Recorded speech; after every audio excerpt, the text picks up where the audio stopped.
Hey guys, how's it going? Michael Troy here, and today we're looking at Star Brand from the New Universe by Jim Shooter. So this is like the first trade paperback of Star Brand, like in 1985, 86, whatever. Whenever Marvel was celebrating their 25th anniversary, they wanted to do something big. Jim Shooter came up with the idea, to create a new universe for fans to enjoy, which was the first mistake. I mean, you're going to celebrate 25 years of all these great characters by disregarding them and just creating this new universe. So he got the green light for it, got the budget, and then they pulled the budget and said he could still do it. So Shooter had to like rely on a bunch of like random artists and just like totally get the job done. He wrote a lot of it. I feel like he even contributed to like inks and maybe some art on some of it, like in a ghost writer kind of fashion. He explains a lot of this in this really great 8-hour interview on Comic Book Historians that I watched, so it answered a lot of questions. But I feel like this is sort of like Jim Shooter's like love letter to himself in a way, because the character's like super tall and kind of looks like Jim Shooter. He got his buddy John Romita Jr. to draw it. So writers, because there's other New Universe books in here too, include Jim Shooter, Roy Thomas, Cary Bates, Bobby Chase, and George Caragoni with Gary Conway. And then you have pencilers John Romita Jr., Alex Saviuk, Herb Trimpe, Arvell Jones, Keith Giffin, Jeff Isherwood, and Mark Bagley. And of course, we can't leave out our inkers, because inkers rock. Al Williamson, Vince Colletta, Tony DeZuniga, Art Nichols, Danny Bulanati, Bob Wiacek, Pablo Marcos, Rick Bryant, and Al Milgrom. And colorists, screw them. Just kidding. They're important, but we're not going to get into that. I remember when this came out. I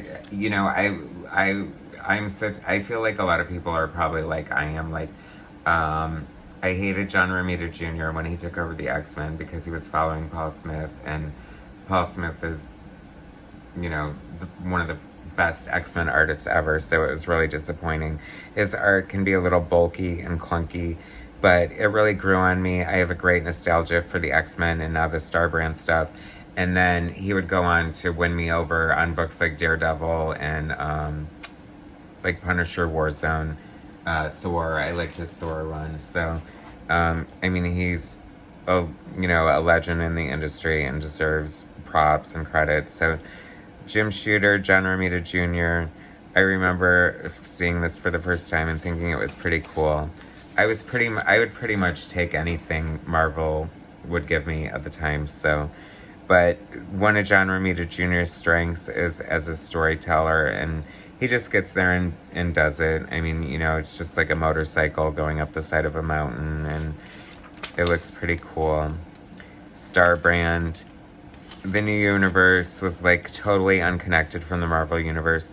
Interesting, because I don't think they ever tried to incorporate it into the Marvel Universe. Maybe they did. I don't know how well that worked. I mean, I don't think this was very popular or really revered very highly. A lot of people are unfamiliar with it. It sort of came and went and just fizzled. Not to say that there's not anything redeeming about it. There's some fun art in here. Classic John Romita Jr.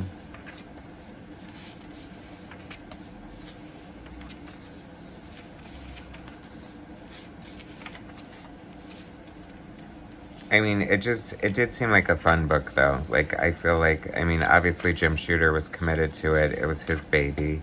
I think this was kind of the nail in his coffin. He left Marvel, like, even before.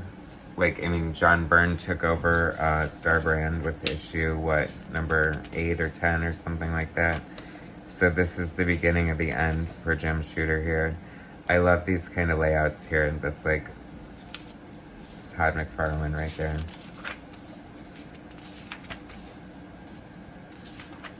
I think Al Williamson is inking this, and I do really like Al Williamson's inks on Star Brand number 3. Are we already up to a villain artist, or is it just a different inker? I think it might be just a different inker. I hate when they don't have the credits, like, on the first page. Wow, if this is not a different penciler, too. Oh, you know what? I think it's Vince Coletta. Oh my gosh, if this is so funny. Like, Vince Coletta inking John Romita Jr.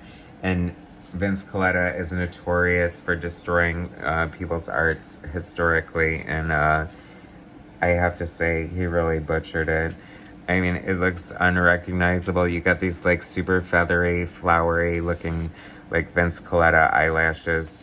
I think he was, like, really good, like, inking his own pencils and, like, really good for romance comics, but he just added nothing whatsoever to superhero comics. Like, what is this? Like, that just looks so ugly to me. Sorry.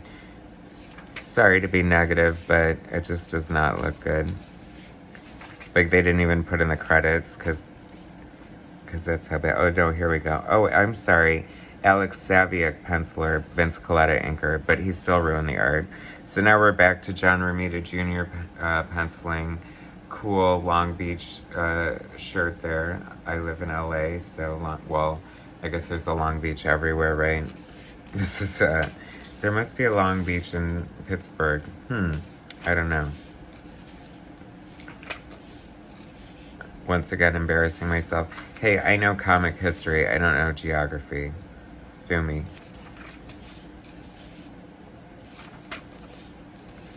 I don't know. Not a lot of exciting stuff happening here. This just seems like a very extremely boring comic. I can see why the new universe went by the wayside. I don't have, like, any super thrilling memories of it. Oh, Dick Giordano doing the cover. That's pretty wild. How the hell did that happen?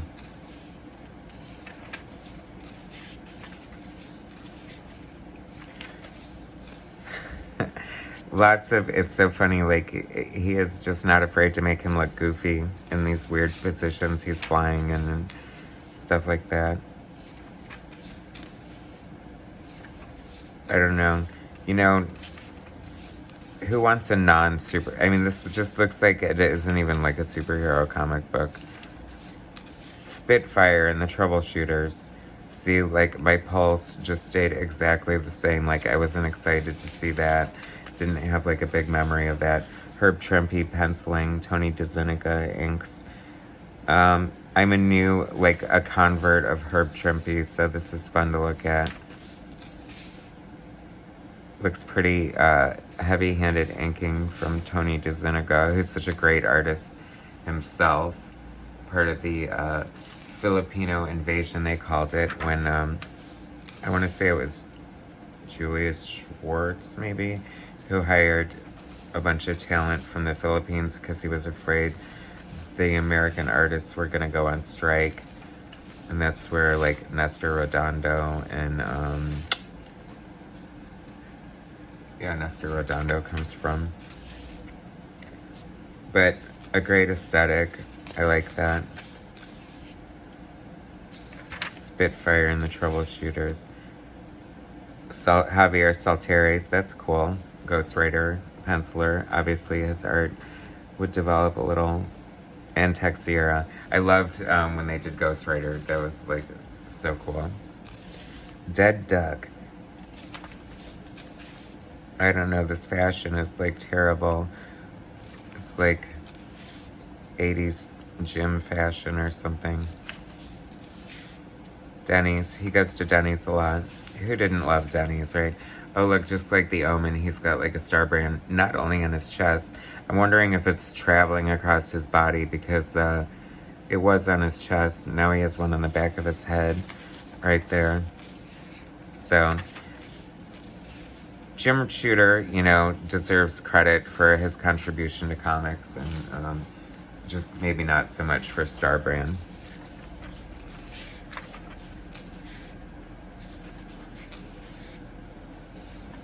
It seems a little epic in scope, but it's reminding me of the Sentry, that character that did Mark Millar bring him to the Marvel Universe. Marvel Knights, remember that? Is he still around? Feel free to chime in. I don't know. Like, nothing's making... Usually it takes me forever to get through these because I'm so in love with it, but I'm not having a problem flipping through this. I'll tell you that. Even a naked star brand couldn't stop me dead in my tracks. Arvell Jones. I'm not super... I mean, I know the name, but I'm not overly familiar with him.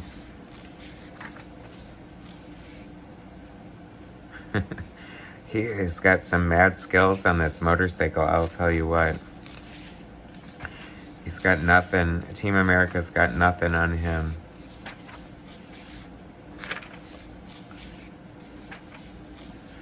I can't wait to find my U.S. agent. Or not U.S. agent, U.S. #1. The truck driver comic book, remember that? That's the weakest mushroom cloud I've ever seen in my life. I've never been a fan of this, like, just very boring, like, sort of utilitarian storytelling. No offense to the artist. I guess it gets the job done. Higgins and Wiacek after Kirby. Oh, fun. I just did a video on Keith Giffin. So this is Keith Giffin in his pre-trencher style, where he's kind of borrowing from Argentinian artist Jose Munoz. It was kind of controversial back in the day. Look it up if you're interested. It's kind of cool. I'm very random. I guess the new universe was very haphazard, just by the way Jim Shooter was constantly scrambling to get guys to draw it. And Night Mask. That's interesting. I like seeing that. This is very... it's funny because Keith Giffen also came into the industry on art as... like a Jack Kirby clone, and this could not be a more Jack Kirby face. And right there, if I ever saw one, if Kirby himself didn't draw it. And that's flat out just like copying Kirby style, if you ask me. Where's the I was gonna say, where's the Kirby crackle? There it is. Jeff Isherwood. I remember seeing his name all over the place, but he seemed sort of sporadic for me, and like a good artist, but nothing to get excited about. So, anyone still watching? I don't think I would be at this point, so I don't blame you. So if you're falling off like frickin' flies, please remember to subscribe to my channel and hit that like button. Not for Starbrand, for me. Because I need the support. And I appreciate it. I appreciate you. It's fun looking at old comics with you guys. This dude either is at Denny's or having sex or riding a motorcycle or trying to find the traveling star brand on his body.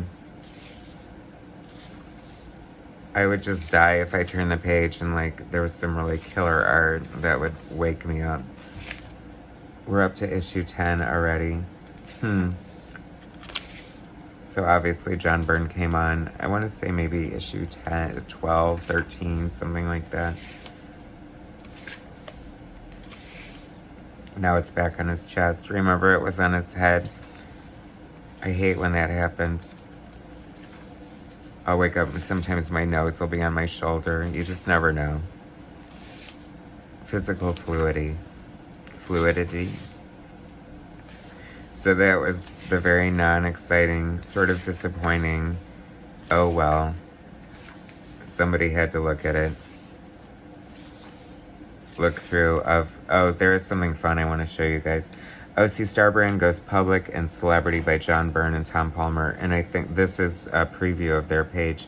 And I hate Tom Palmer on John Byrne because it's so overpowering. But I still kind of love it at the same time because it's John Byrne. And I do like Tom Palmer.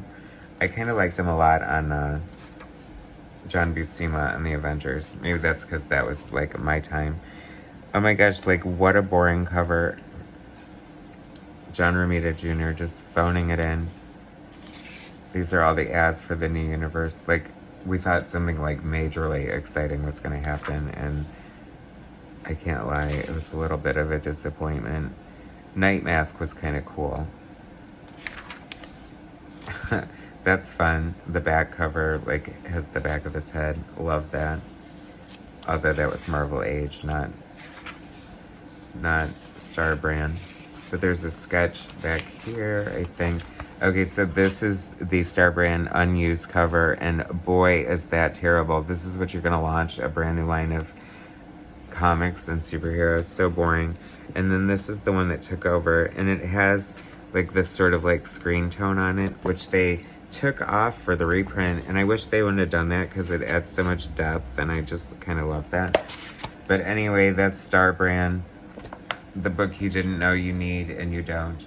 Thanks for watching. Please subscribe to my channel, hit like, share my content, and I'll bring you more later. Thanks, guys.